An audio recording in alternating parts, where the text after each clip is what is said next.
Muito boa tarde a todos. Nós estamos a dar início a mais um ciclo do Seminário de História Religiosa que nós temos em funcionamento já desde 2011, creio, a partir do Porto, com ciclos anuais alargados, a procurar cobrir uma temática bastante abrangente, onde depois se possam inscrever as diferentes sessões.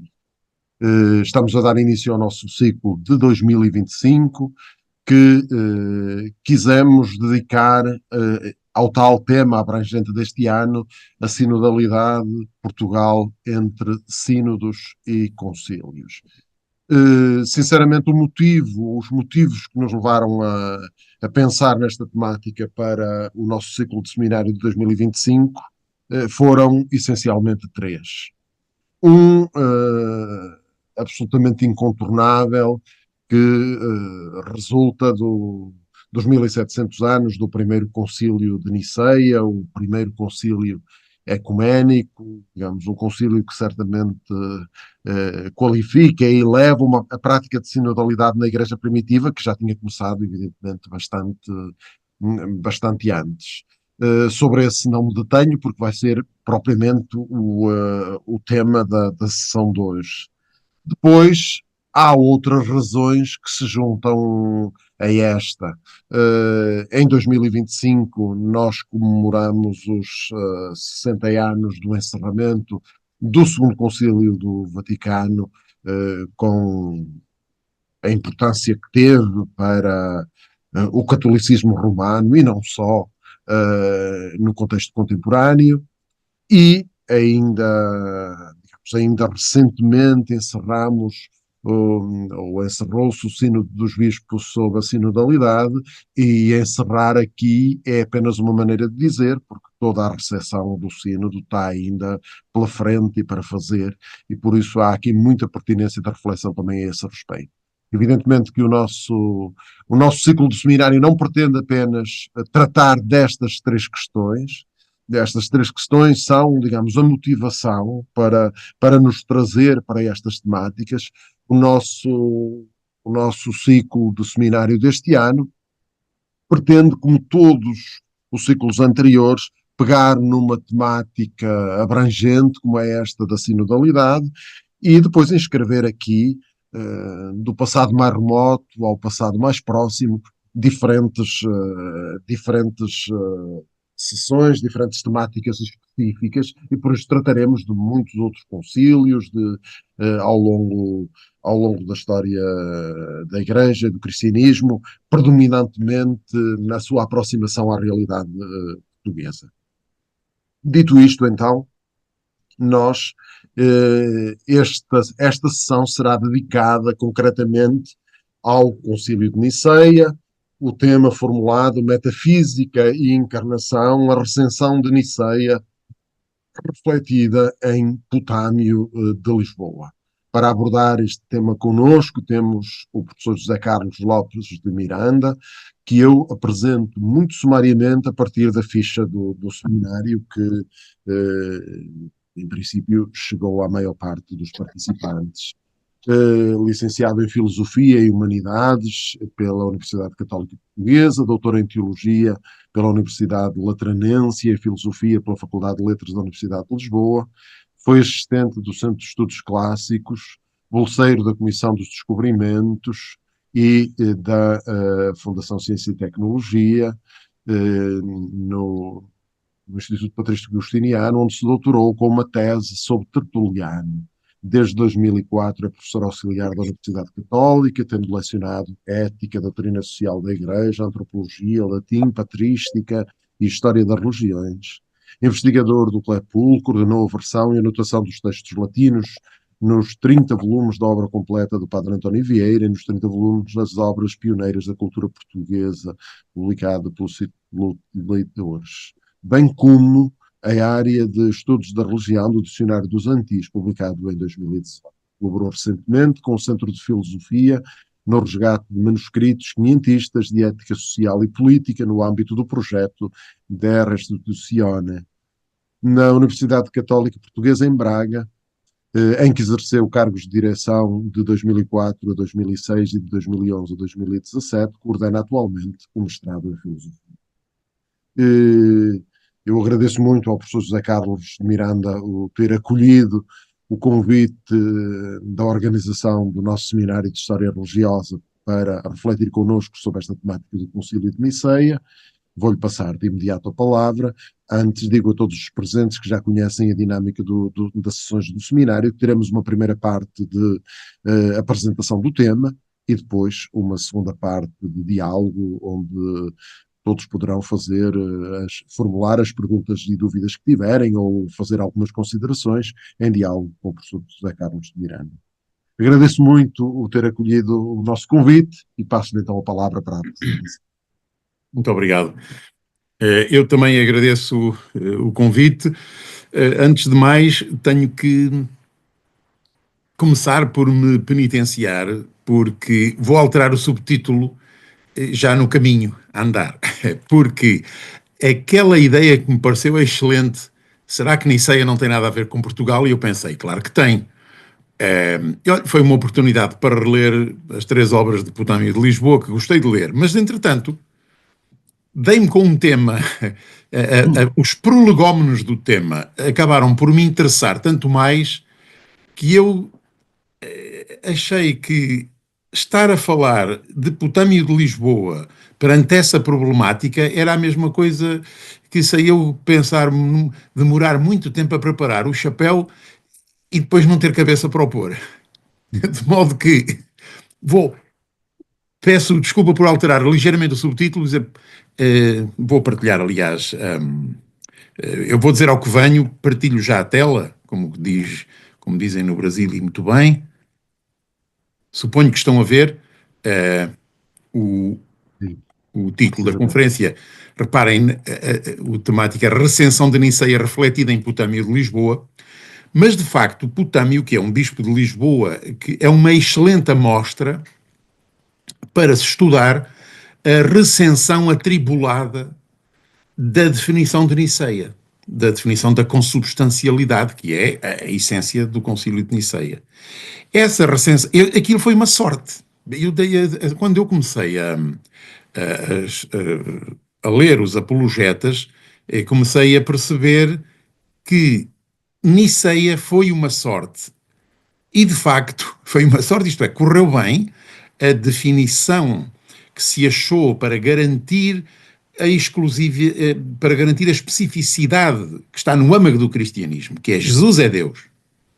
E foi uma sorte porque todas as circunstâncias apontavam para que não se definisse assim, daquela maneira, o Filho consubstancial ao Pai. E a prova disso é que todo o resto do século foi, olha, basta Santo Atanásio, que é o mais conhecido, aquele homem dos 7 exílios, espelha a parte aparentemente perdedora a curto prazo e a parte vencedora a longo prazo. Mas em Potâmio temos uma riqueza maior, é que ele espelha tudo. Ele espelha a parte vencedora a curto prazo, porque tipicamente um homem de corte era muito comum no episcopado, pois parecia-lhe para onde o vento dominante ia, ele foi, mas depois teve que se retratar, escreveu até uma carta sobre um tratado sobre a Trindade a Santo Atanásio, e acaba por ser, em Portugal, no território português, Portugal ainda não existia, no território português acaba por ser um campeão de Niceia convertido. Ele sintetiza a atribulada recensão da Niceia. Mas a pergunta que eu queria responder hoje, porque acho muito mais interessante e porque acho que fica sempre nos bastidores das vicissitudes históricas muito interessantes de Constantino e Licínio e da intervenção do imperador e depois das vicissitudes da sucessão de Constâncio e da corte filo-ariana, fica sempre por trás, nos bastidores, uma pergunta que eu, quando nos estudos de teologia na juventude, deixava sempre sem resposta. Como é que se explica que um concílio tem uma definição e logo a seguir fazem gato-sapato dessa definição e toda a história, como há o espanto de São Jerónimo se tornou proverbial, de um dia para o outro parece que todo mundo acordou ariano. E isto tem que ter uma explicação na identidade cristã das origens, e é isso que eu me vou propor. Portanto, eu vou ler aqui, é a única coisa que leio, eu prometo. Depois, eventualmente, eu acho que não há tempo, eu tenho aqui um pequeno texto de Potâmio para dizer o que é que ele tem de mais o seu contributo original. Mas se não houver tempo, não, pronto, não, como digo, honestamente, preferi substituir de onde a atribulada recensão de Niceia. Quais são as raízes dessa recensão ter sido tão atribulada e tão lenta, quando afinal ela nos parece hoje tão óbvia. Porque Niceia fez-se para salvar a experiência elementar de que Jesus é Deus. E vamos buscar isso na história da revelação e na história da filosofia. É aí que eu vou procurar. Então, leio, partilho a única coisa de que vou ler disto. A essência da fé cristã está na divindade de Jesus. Por isso, o primeiro concílio de Niceia, com a fórmula da consubstancialidade, tradução do grego homoousia, é nada menos que essencial ao cristianismo. Mas o seu alcance só se entende no contexto da metafísica grega, e esta é a tese, e da identificação operada pelos apologetas cristãos do ser transcendente da filosofia com a divindade revelada no Sinai. E é no âmago desta identificação que se enraiza a recusa, ou a dificuldade, eu diria, de reconhecer a plena divindade de Cristo, naquela geração e nas gerações seguintes, sobretudo em Alexandria. Não esqueçam que nos anos 200 tínhamos tido Orígenes, e Clemente antes dele ainda.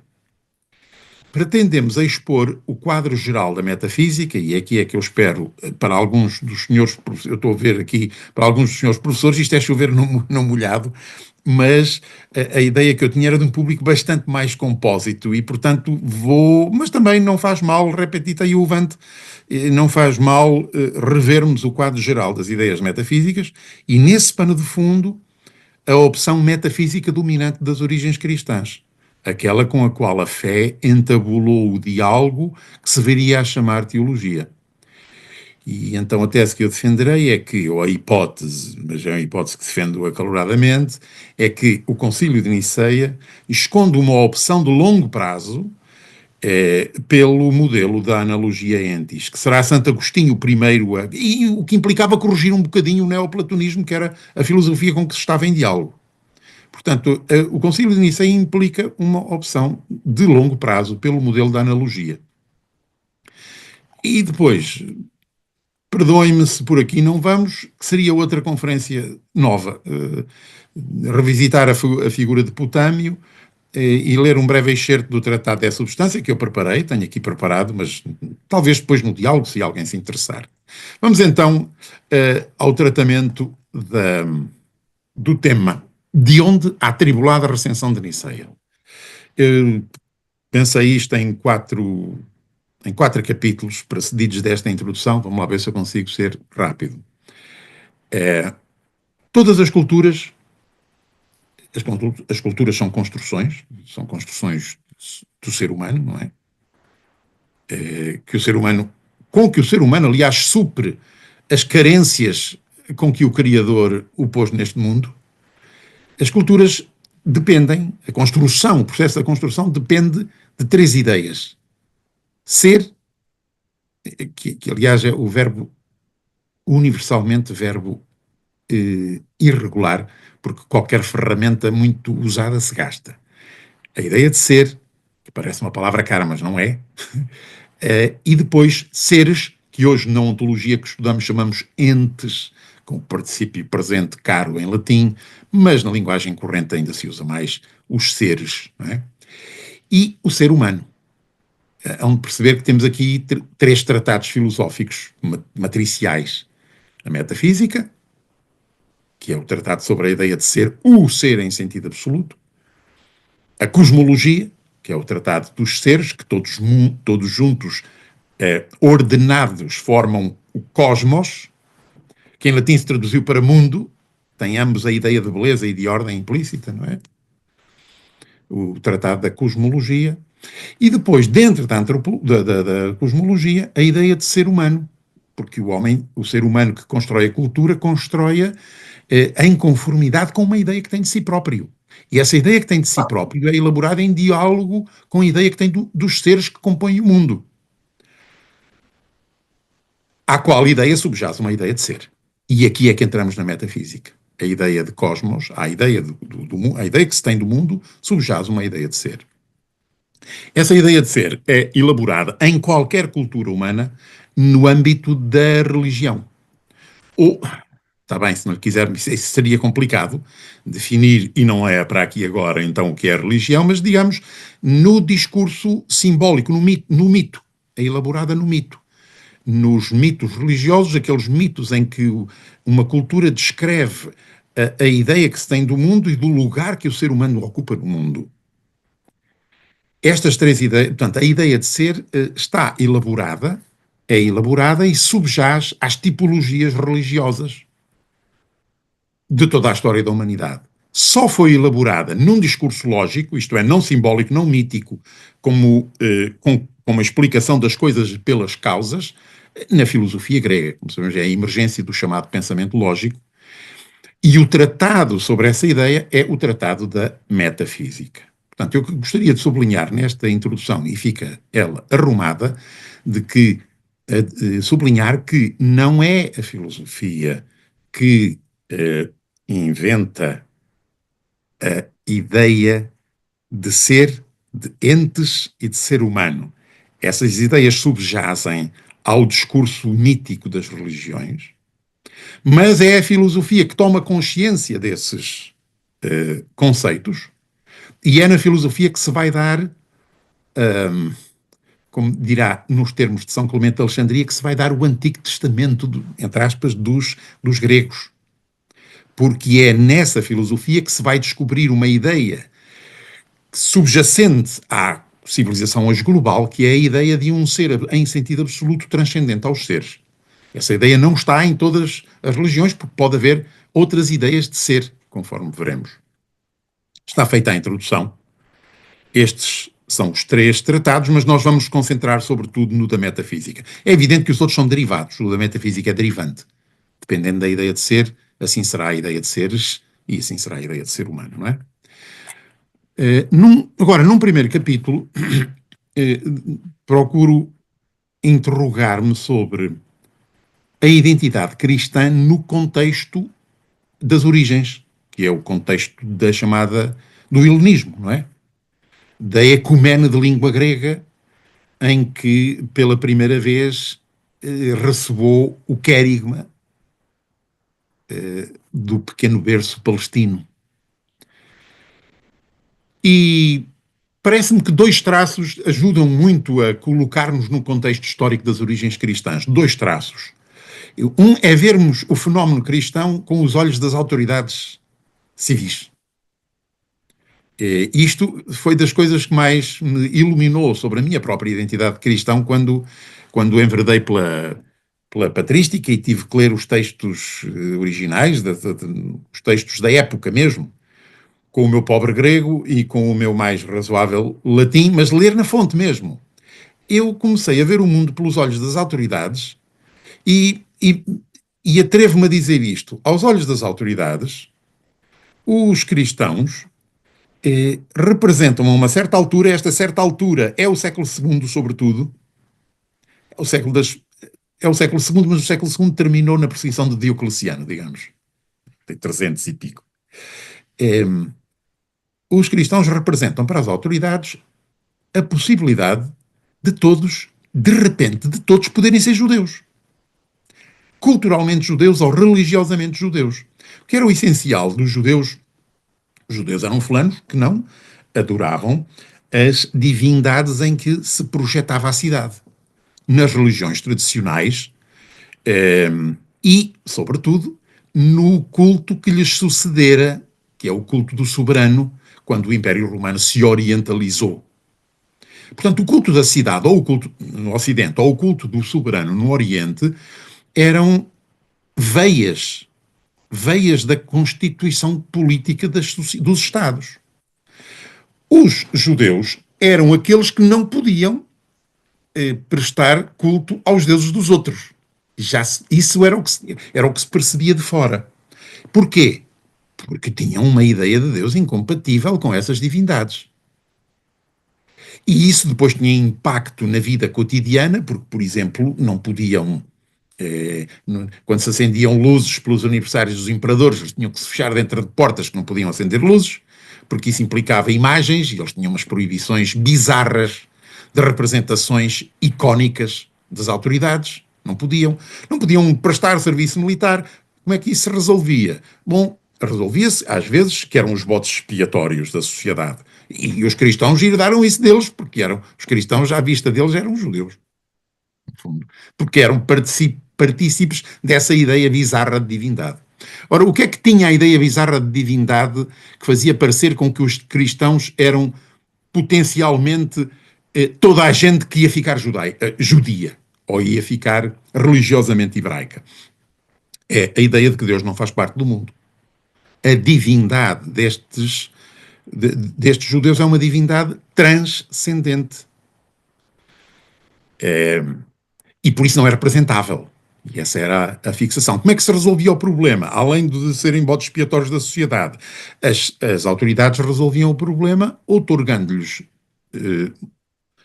um estatuto especial que era possível graças à barreira étnica que fazia com que a percentagem dos judeus na cidade fosse sempre assimilável, fosse sempre dentro de limites razoáveis. Portanto, não prestavam serviço militar, não há problema. Pagavam um tributo específico, um tributo especial para serem dispensados de prestar cultos nos dias feriados imperiais, para serem dispensados de prestar o serviço militar nas circunstâncias em que os outros todos eram obrigados. Portanto, estavam dispensados dos atos de culto, que eram atos de exercício de cidadania. Temos que entender isso. Os apologetas cristãos, depois, para se distinguirem deles, precisamente provocam-nos dizendo que eles se deixam vender, chamavam-lhe, a liberdade deles é uma liberdade à venda, vectigalis libertas, é uma liberdade à venda, porque eles pagavam-na para ser livres. Os cristãos não podiam pagá-la, eram irredutíveis nesse sentido. Ora, o que é que acontece a uma autoridade que vê a possibilidade de todos serem judeus? Daqui para amanhã não temos ninguém no exército, não temos ninguém a prestar culto ao imperador, temos a desobediência civil instituída, o Estado cai. E daí uma das motivações da perseguição por parte do Estado, não tenham dúvidas que é esta. O motor principal não é, isso é uma temática que está muito estudada, o motor principal é popular, as autoridades muitas vezes são ali, refletem essa movimentação popular, mas têm uma motivação específica que é político-religiosa, distinção que só nós fazemos e que eles não faziam, evidentemente. Outra possibilidade, vamos buscá-la aos autores anticristãos, Celso, Frontão, a literatura, ou Luciano Samosata, a literatura anticristã goza com os cristãos de uma maneira muito interessante, porque nos dá a entender que para os intelectuais, os filósofos oficiais e benquistos do tempo, hoje diríamos o mainstream, as televisões, o que é que veem nos cristãos? É a possibilidade de qualquer bicho careta pretender ser filósofo. Percebem? Porque os filósofos também não prestavam culto aos deuses da cidade e ninguém se relava com isso, porque são filósofos.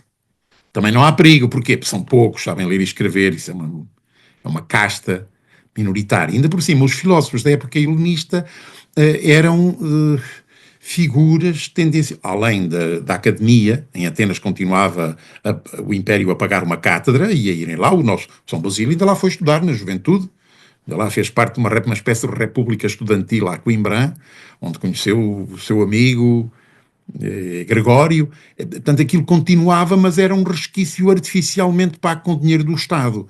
Na verdade, as pessoas já tinham feito derivar da filosofia um verbo, que é filosofein, que equivalia a fazer vida de monge. Até porque o tratado filosófico que interessa à nossa época, a época do século II, primeiro e segundo, é De Beata Vita, é o tratado da ética. É como ser feliz. É esse o principal tratado. E portanto, os filósofos são uma gente equivalente. Olha, é lá que vai ser enxertado o nosso monacato. O nosso monacato enxerta na filosofia. O Orígenes, diziam os discípulos, filosofava. O que é que quer dizer filosofava? Quer dizer que dormia por terra, né? Há um texto engraçado em que dizer Orígenes filosofava até de noite porque não tinha cama. Deitava-se no chão duro. Isso era filosofar. Jejuava era filosofar. Portanto, a ascese, o exercício da mente, era um exercício também da virtude e era filosofia. Não punha em risco porque era uma minoria. É aqui que eu quero chegar sobretudo.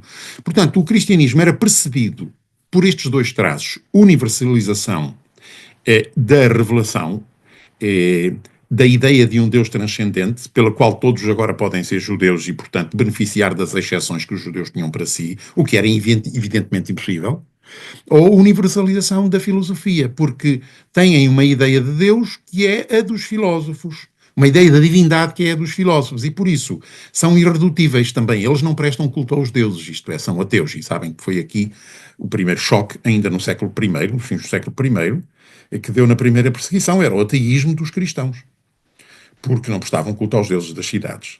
Num segundo momento, nos 8h30, num segundo momento, gostaria de, aqui vou ser mais breve, porque aqui todos andamos na catequese e sabemos o essencial, sabemos muito, sabemos todos muito, que é a tradição desses judeus com que os nossos, com que o mundo olhava para os cristãos dos inícios da nossa era,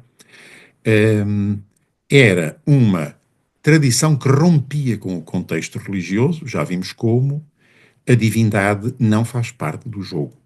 Nas grandes culturas que geraram os Estados e os impérios da Antiguidade, a divindade é buscada numa transcendência aparente, ilusória. Mas quando nós chamamos ilusória, é ilusória para nós. Os astros e os calendários e os templos construídos em altura, e os soberanos, que são filhos dos astros, são a infraestrutura dos grandes impérios da Antiguidade. E os soberanos e são sagrados porque são descendentes das divindades cósmicas que agora já não são a natureza próxima, a água, a caverna, o animal, mas sim a natureza longínqua dos astros. Portanto, a religião tem um dinamismo de busca da revelação, de busca da transcendência, um dinamismo que está no seu próprio, hoje diríamos, no seu próprio ADN da religião. A religião é a busca do outro transcendente. Mas encalhou nos astros, digamos, este movimento encalhou nos astros. E a revelação do Sinai, ou esta ideia gerada numa bisonha etnia de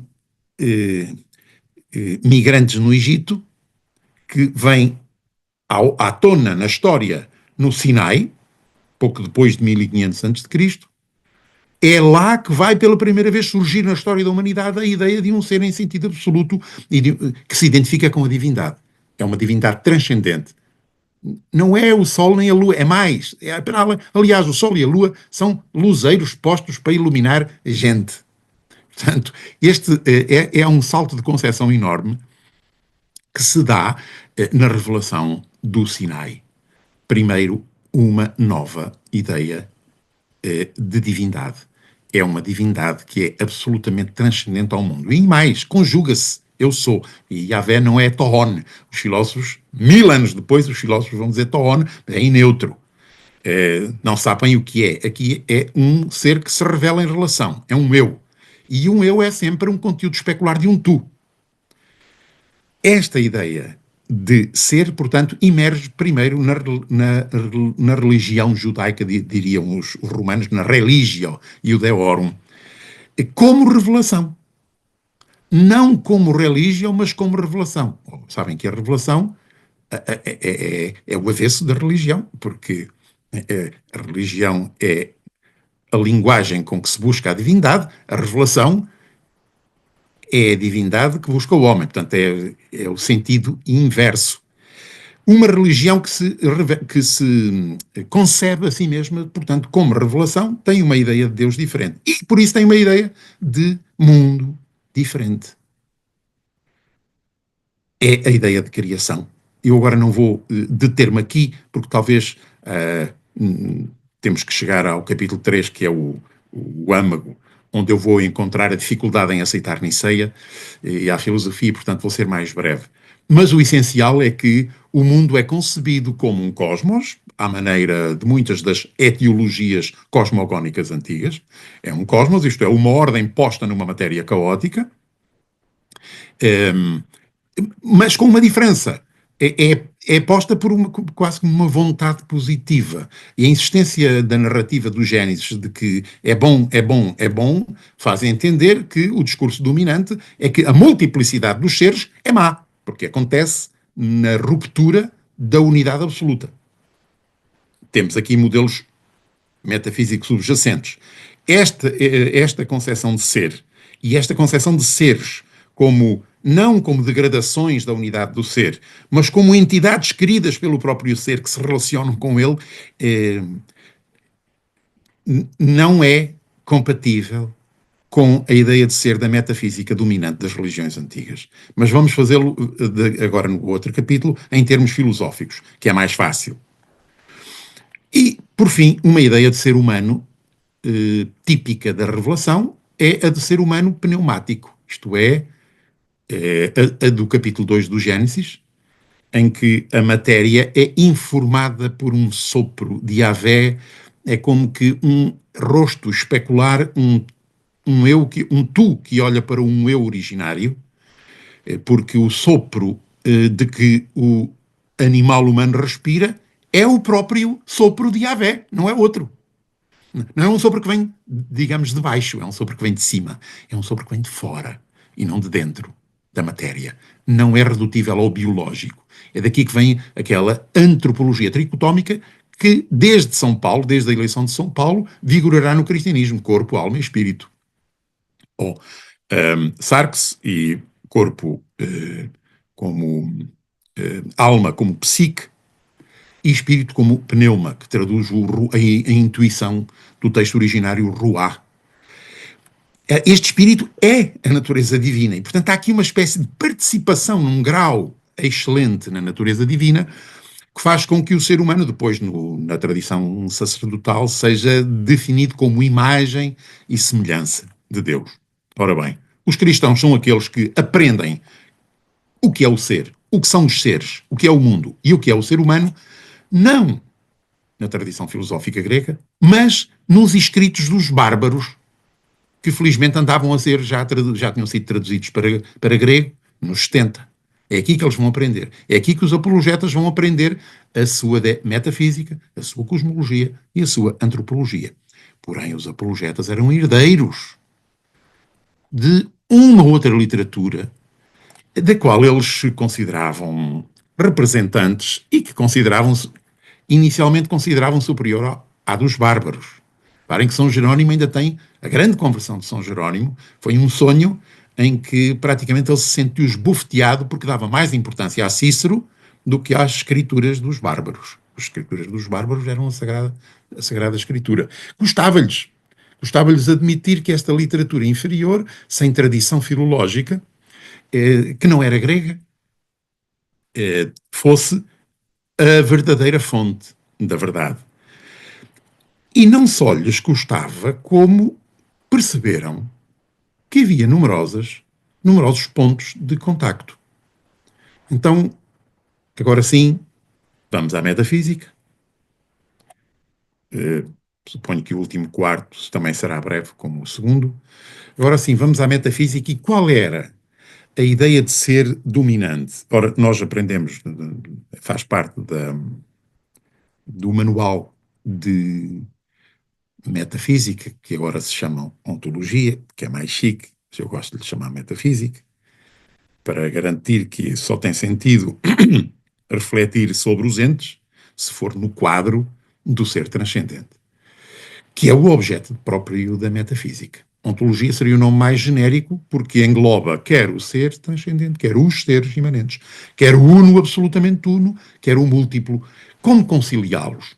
Ora bem, agora, rapidamente, eu gostaria de relembrar, ou para quem não vier da filosofia, ilustrar brevemente as três possibilidades que as culturas humanas todas com que as culturas humanas todas conceberam a ideia de ser. A mais antiga é a equívoca. Não é? Nós aplicamos o conceito de ser é o que se aplica a tudo, a todas as modalidades de ser. Tudo é ser. Não há nada fora do ser. E por isso, chamar ser a uma pedra ou uma galinha são coisas tão diferentes, provavelmente é um conceito vazio. As religiões mais arcaicas, que os antropólogos depois definiram como panteísmos, as religiões do Paleolítico, da adoração da natureza, da indiferenciação cósmica. E reparem que estes pressupostos metafísicos têm consequências cosmológicas e reflexos antropológicos, tanto nas culturas de 10.000 e 12.000 a.C., como no século XXI depois de Cristo. Uma metafísica centrada sobre uma ideia de ser equivocamente concebido é incapaz de conceber o cosmos fora da indiferenciação. E por isso vai ser muito difícil perceber que o ser humano... Já ouviram falar em éticas biocêntricas, não é? As éticas biocêntricas são um reflexo de um certo regúrgito do conceito equívoco de ser.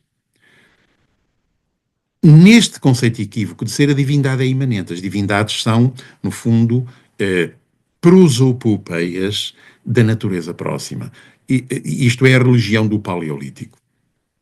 Não vou... bom, talvez seja engraçado perceber que isto também se reflete nos ritos fúnebres.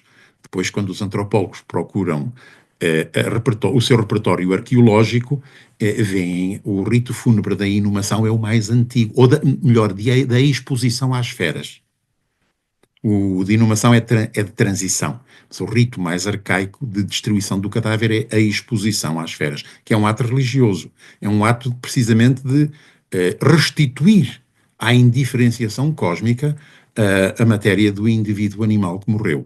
Grande parte do discurso ecologista equívoco de hoje radica também aqui numa natureza ressacralizada.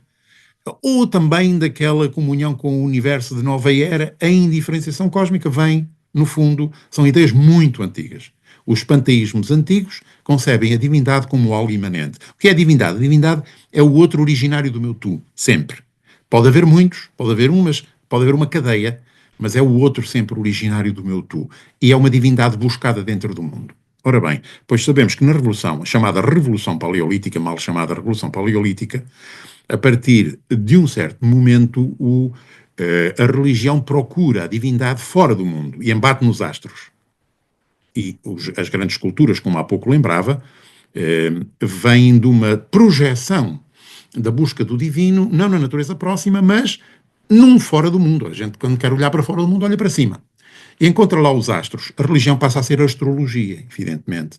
Amar e conhecer a divindade passa a ser a base do calendário. E do calendário nasce a domesticação da planta e nascem, e com tudo o que vem a seguir da agricultura, produção de excedentes, comércio, e vêm os grandes estados, até ao corolário da moeda e da escrita. Nestas grandes culturas que na história do século XIX se chamaram civilizações, porque constroem cidades, as outras eram nómadas, não é? A divindade, então, pretende-se transcendente. Uma divindade dominante está fora do mundo.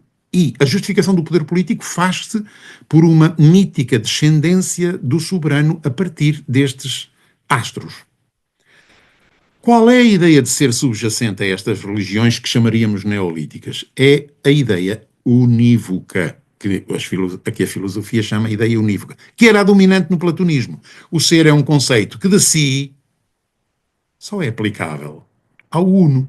Onde houver composição, e tudo o que é matéria é composição, das duas uma. Do ponto de vista filosófico, tende-se a negar-lhe consistência ontológica. São ilusões. Na caverna de Platão, a verdade está fora. Os escravos só veem as ilusões, as projeções. Portanto, tende-se a negar consistência ontológica aos entes múltiplos, compostos, entre os quais nós também somos múltiplos e compostos. Porque só o uno é. Esta é a ideia unívoca. Em religiosez, essa falta de consciência ontológica torna-se maldade. E, portanto, a cosmologia derivada destas religiões é pessimista. As coisas são más. E é por isso que o Gênesis insiste que Yahvé viu que tudo era bom. Porque era uma novidade o facto das coisas serem boas. Aliás, nós no Ocidente temos uma ideia muito afável da transmigração das almas. Isso era uma crítica que já fazia Tertuliano no seu tempo. A ideia da transmigração das almas para nós hoje vem de sermos tão bíblicos que gostamos deste mundo. E, portanto, gostávamos de cá vir outra vez dar uma voltinha. Mas o hindu que inventou a reencarnação não inventou para isso. Inventou para pouco a pouco podermos ser dispensados da pena de existir. Castigados castigados e purificados, que é a mesma coisa. No indo-europeu parece que a raiz é a mesma. Aliás, casto, lá está. A pureza de deixar de existir é que é digamos, o ápice da existência, sobretudo da existência dos seres superiores, que são os seres humanos. Bom, todos os gnosticismos com que se debateu a Igreja nascente, todas as antropologias dualistas, radicam nesta ideia unívoca de ser, que, curiosamente, para a casta superior, pratica a cremação. Nos ritos pratica a cremação. Ora, os neoplatónicos eram claramente, com exceção dos estoicos, onde se pode duvidar, todo o movimento neoplatónico dominante nos inícios da nossa era era devedor de uma ideia unívoca de ser. O que se reflete numa alta estima daquilo em que o ser humano partilha a sua essência ou se assemelha ao uno, e o desprezo ou até o ódio de tudo aquilo que o torna comum ao múltiplo, que é a composição, a matéria, a carne.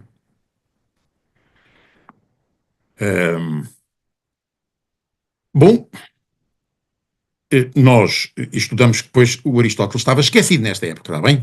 Temos que perceber. O Aristóteles tem uma metafísica muito mais complexa, e também a de Platão, porque os platónicos normalmente é assim, os imitadores exageram o modelo. Os platónicos são mais platónicos do que Platão. Iam ler ao Timeu todo este predomínio da ideia de ser, só o ser é. Então os seres ou não são, ou não deviam ser. Reparem, São Clemente de Alexandria, Orígenes, eu tenho que às vezes a gente exagera, mas Orígenes, onde é que Orígenes vai buscar o homem imagem e semelhança de Deus? Não é a carne. Para isso é preciso Santo Ireneu, que o vê como imagem de Cristo, porque Cristo está previsto desde o início, em Santo Ireneu. Onde é que Orígenes vê? Para Orígenes, a condição carnal, ele partilha a exegese alegórica que já vinha desde Filão, de Alexandria, o seu antecessor de Alexandria, no fundo, que interpretava a cozedura das túnicas de pele do Gênesis, depois da desobediência, da prototípica de Adão, como a condição carnal. Eu há tempos arguí uma tese de agora custa-me não me lembrar do nome, porque é de justiça, porque era um aluno excelente, que fez uma tese excelente sobre Orígenes, que me obrigou a repensar.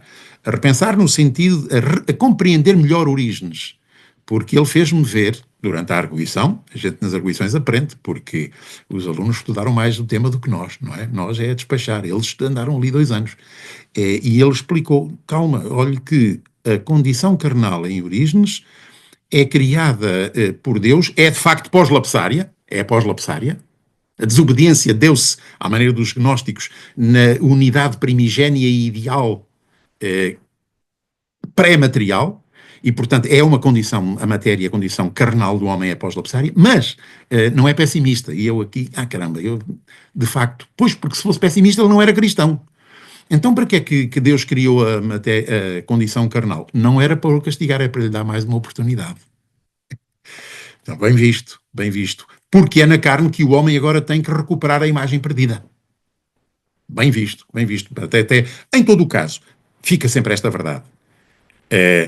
a criação da multiplicidade. A multiplicidade é algo de infravalorado. É algo de mal que acontece na unidade essencial.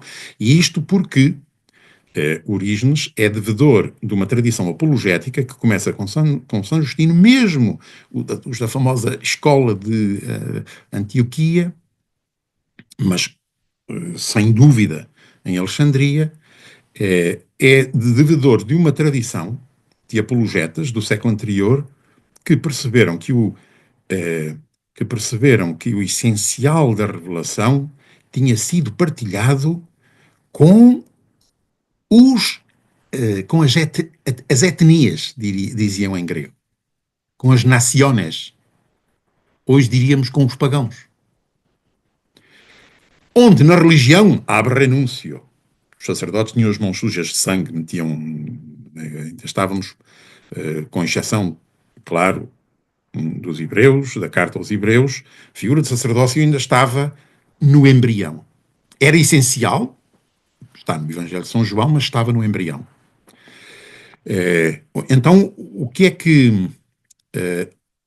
com quem é que o diálogo se ia dar? Com a filosofia. Reparem, quando o Concílio Vaticano II cita São Clemente de Alexandria para falar nas sementes do Logos partilhadas, não é nas religiões, ali o Concílio dá um jeitito para pôr lá as religiões à boleia, mas é um jeitito, porque no rigor filológico, São Clemente de Alexandria está-se a referir aos filósofos, não aos poetas dos mitos, ab renúncio, aos filósofos, porque nos filósofos foi o Antigo Testamento dos gregos, diz ele otimista, foram os filósofos, não os poetas.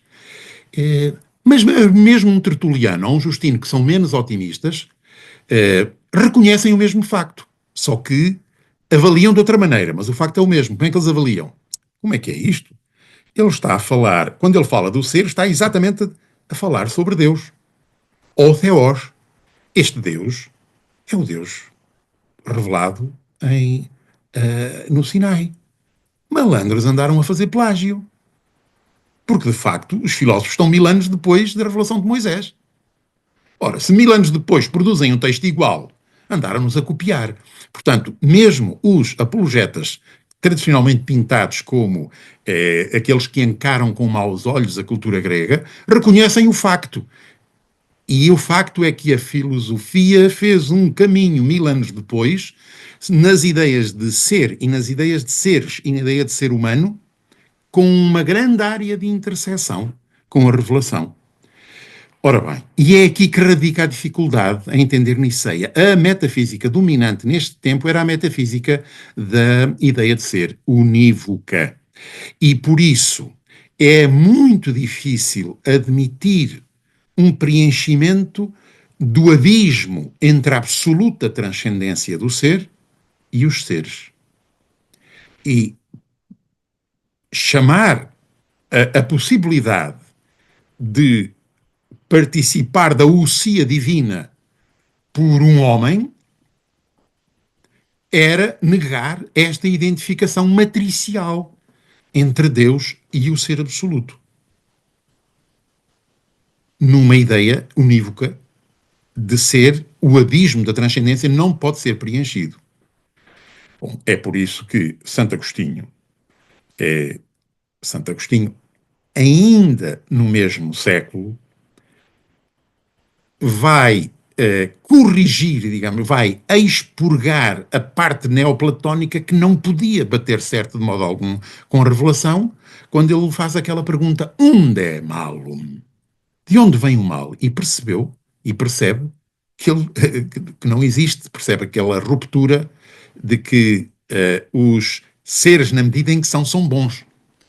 Ao responder à questão do mal, Santo Agostinho, pela primeira vez, já formula a terceira possibilidade ontológica de uma maneira explícita. Niceia ainda não tinha essa maneira explícita, que é a analogia ente, a analogia entis. O ente é na medida em que participa do ser. E na medida em que participa, é bom. Na medida em que não participa, é menos bom. Santo Agostinho dirá, o mal que nós fazemos é a nossa liberdade finita, que faz escolhas erradas sem ser em função do summum bonum. Mas ainda falta. Nós ainda estamos num ambiente filosófico que identifica o Deus dos filósofos, o Theos, com a absoluta transcendência, e o Deus revelado em Jesus é Yahvé, que é absolutamente transcendente, e por isso é absolutamente único. Não é possível falar de trindade. Porém, Alex Orandis já falava na tríade em grego, na trinitas em latim. E a ordem e o batismo já era feita em nome de três entidades, que ainda não se podiam dizer divinas, porque ao dizer divinas era ferir a absoluta unidade do ser. Bom, é por isso que houve ali uma feliz circunstância momentânea em que os bispos reconheceram, bom, o que é essencial de Cristo? O que é essencial para a revelação? É que Deus se revelou no seu Filho. Quem é este seu Filho? E agora então eu vou dar um passo, agora para terminarmos esta primeira parte, a identificação de Deus com o ser, de Yahvé com o ser da metafísica, em termos de plágio ou em termos de inspiração, é indiferente, reflete-se na identificação do homem pneumáticos, ou imagem e semelhança, com o psíquicos logicos, com aquela cosmologia da participação, em que todos os seres são por participação, e o ser humano é excelente na medida em que participa num grau transcendente no ser transcendente. Portanto, a imagem do ser humano, a imagem do cosmos como participação, a possibilidade de identificar a ideia de mundo revelada com a multiplicidade dos seres só se dá quando filosoficamente é possível admitir que os seres são bons. E como é que é possível admitir que os seres múltiplos são bons, têm valor? É quando se percebe que quando o conceito de ser for análogo e eles puderem ser por analogia. A escolha de Santo Agostinho é uma escolha claramente da analogia entis, e a escolha de Niceia é embrionariamente, não tinham consciência disso, mas eles estavam a fazer uma opção filosófica. No fundo, estavam a fazer a opção do segundo milénio, a opção tomista, a opção de ir buscar Aristóteles, à metafísica de Aristóteles, à matéria e à forma, e também, no fundo, não parte do zero, porque os estoicos já tinham, com a noção de Deus como alma do mundo, já tinham implicitamente a analogia lá. E então, nesse caso, a criação é o nome religioso da analogia, que é o nome filosófico. Portanto, Tohon, Yahvé. Analogia, criação. Homem pneumático, homem espiritual, e a imagem e semelhança de Deus, psíquicos logicos, o animal racional. O animal dotado de logos. Ora, o que é que responde Niceia? Niceia vai responder no seu tempo, e pois isto não acaba, porque cada época tem que responder. Niceia vai responder no seu tempo à pergunta que Jesus deixou aos seus e que fez diretamente a Pedro. E vós, quem dizes que eu sou? Ele diz vós, mas é Pedro que responde. E a resposta de Pedro é engraçada, porque a resposta de Pedro tem os dois traços da identidade cristã que eu falei ao início. Tem a tradição hebraica, tu és o Cristo. Que é o Cristo. O Cristo, na Bíblia, era o rei David, não é? É ungido. Ora, o rei, ou o profeta, porque o ungido, Cristo, em hebraico Messias, em latim ungido, é aquele que passa por um rito de unção que capacita os famosos triamúnera, o profeta, o rei e o sacerdote, com óleo perfumado, porque o perfume é um elemento estruturante do culto. E é por isso que a gente agrada a Deus por uma vida santa, e a vida santa se representa depois no perfume do cadáver, oposto ao fedor da putrefação. Engraçado. Portanto, Pedro responde primeiro, tu és o Cristo. Que é uma coisa que se entende ali no contexto palestino, porque estavam à espera, desde o profetismo do exílio, que Yahvé é fiel, vós fostes infiéis, mas Yahvé é fiel e vai-vos mandar o seu ungido, o seu Cristo. Mas não falha aqui, não para aqui. O Filho do Deus vivo. O Deus vivo é uma remissão para o Deus que não é de mortos, o Deus de Abraão, Isaque e Jacó, o Deus dos patriarcas, revelado no Sinai. Como exprimir esta filiação na metafísica grega? É mais fácil exprimir esta filiação nos pressupostos da analogia ou nos pressupostos da univocidade? Nos pressupostos da univocidade é impossível. E aí está o arianismo. Nos pressupostos da analogia abre-se um tímido caminho para preencher o abismo entre a transcendência e a imanência, e o abismo entre a unicidade e a multiplicidade, entre Deus e o mundo, e a possibilidade de Deus encarnar-se, sarx, o logos se tornar carne. Digamos, na continuidade analógica é possível ousar afirmar uma pluralidade dentro da unidade divina.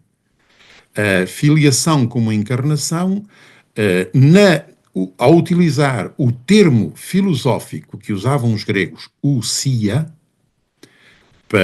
e dizer que uma é a ousia de Deus transcendente e a mesma deste Jesus, que ressuscitou, porque senão não valia a pena fazer, nem era preciso fazer a questão,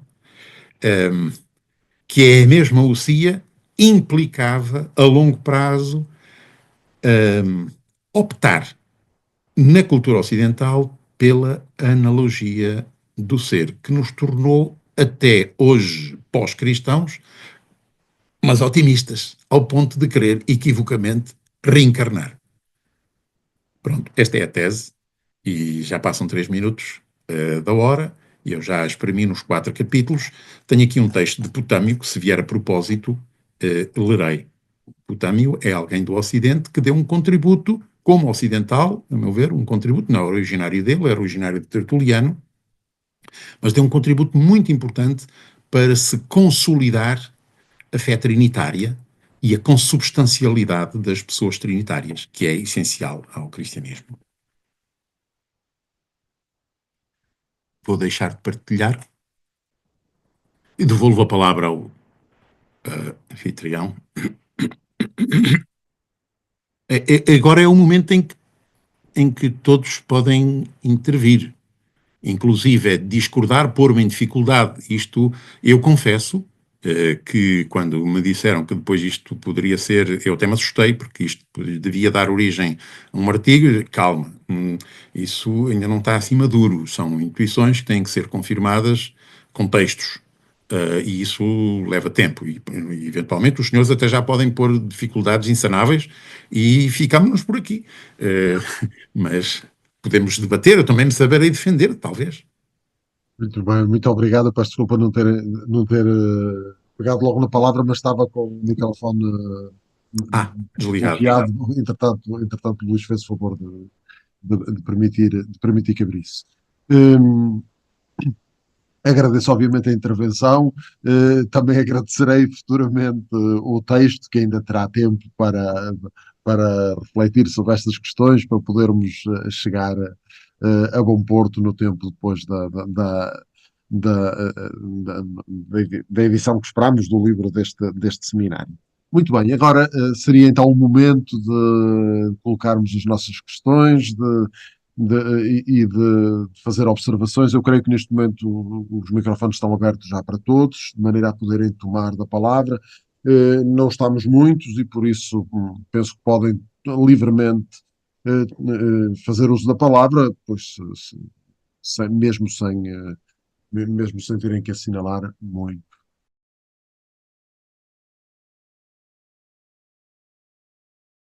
Creio que, se não há mais questões, poderemos encerrar aqui a nossa sessão. Pronto, e encerrando, em primeiro lugar, por isso eu anuncio o nosso próximo encontro, que será no dia, só, minha data já aqui preparada, no dia 17 de março, E no dia 17 de março, o professor Luís Carlos do Amaral vai tratar connosco sobre os dois primeiros concílios bracarenses e a organização da Igreja no Noroeste Hispânico, segunda metade do século VI. Este encontro, esta sessão, funcionará simultaneamente de modo presencial na Catedral do Porto e também por videoconferência, como fizemos este nosso encontro. Em segundo lugar, agradecer a todos a presença. E em terceiro, obviamente, agradecer ao professor José Carlos Miranda ter estado connosco esta tarde e ter orientado esta primeira sessão do nosso seminário. Muito boa tarde a todos. Obrigado. Obrigado. Boa tarde a todos.